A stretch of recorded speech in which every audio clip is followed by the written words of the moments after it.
Magandang araw mga kaprobinsya. Excited ako muli na ipakita sa inyo itong ating napakagandang Angus Gold dito. Ito po siya. Tignan nyo po. Ganito ang itsura ng ating Angus Gold sa ngayon. So, simula nung sila'y aking inalagaan muli, ayan, nagsisibulan na naman yung kanilang mga magagandang dahon. Dati ito wala nang dahon eh. Kala ko na mamamatay na nun. Pero inayos po natin yung lupa niya. Tsaka naglagay na rin po tayo ng mga pampabulaklak na fertilizer. Kaya kung mapapansin nyo, nagsisilabasan na rin po ang kanilang mga bracts. Ayan, napakaganda po ng ating Angus Gold. Ganyan po talaga ang kanyang beauty. O, tignan nyo po, nung napabayaan ko, natutuyo na sila. Hindi ko na rin nadidiligan dati. Kaya halos nagkaganyan lahat. Ayan. Ngayon at napaganda na po natin, ituloy-tuloy na po natin siyang pagandahin. Okay? So, ang gagawin ko dito ngayon ay magdadagdag lang ako ng inducer, no? Para mas lalo pa siyang mamulaklak. Mag-spray tayo ngayon ng pampabulaklak. Okay? Bago po tayo magpatuloy, ay aking hihilingin sana na patuloy niyo po akong suportahan. At yung mga hindi pa nakasubscribe ay please subscribe po sa ating channel, Provincianong Daddy. Ayan po. At syempre, i-follow nyo na rin po ako sa aking Facebook page. Yan po, si Daddy Bert. Yan, paki-follow po. Maraming salamat. Bali, ito nga po yung ating gagamitin na inducer. Ito po ay isang plant fertilizer. At the same time, nakakapagpabulaklak din po siya at nakakapagpalago ng ating mga bougainvillea. Okay? So, ayan po.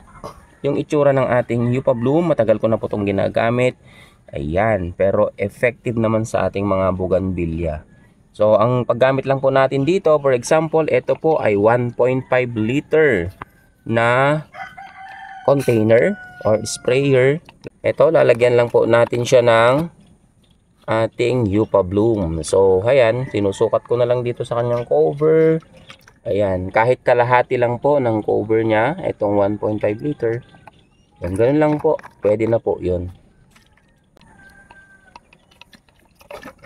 Ngayon ay ready na tayo at nakapagtimpla na po tayo. Tandaan po natin yung pagtitimpla, hindi po pwedeng masyadong concentrated. Okay?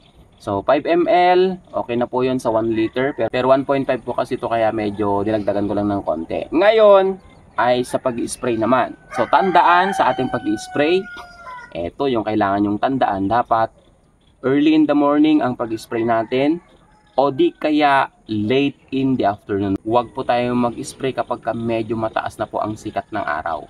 Okay? Sige, umpisan na po natin. So, ang pangalawa po na kailangan yung tandaan sa pag-spray ay huwag na nating gaanong sprayan itong mga mayroon na pong lumabas na bulaklak. Ang sprayan po natin itong mga wala pa pong mga bulaklak. So, sprayan po natin kahit yung puno po mismo ng ating mga bougainvillea. Ganyan po. So, ayan. Huwag po natin sprayan yung mga meron na pong bulaklak. So, ganun lang po ang pag-i-spray po natin. Ngayon, ang pangalawang tanong, gaano kadalas tayo mag-i-spray ng ating bougainvillea? So, ang suggested po na pag-apply nito ay kahit every 7 days. So, wag naman po masyadong parati tayo nag-a-apply every 7 days. So, after ng 7 days, pwede naman po tayong mag-spray ng ating pampabulaklak. Other po, natandaan po natin, pwede daw ba ulit-ulitin every 7 days? Yes, as long as wala pa pong mga bulaklak. Pag meron na pong lumabas, kahit hindi na po natin siya, i-sprayan. Okay?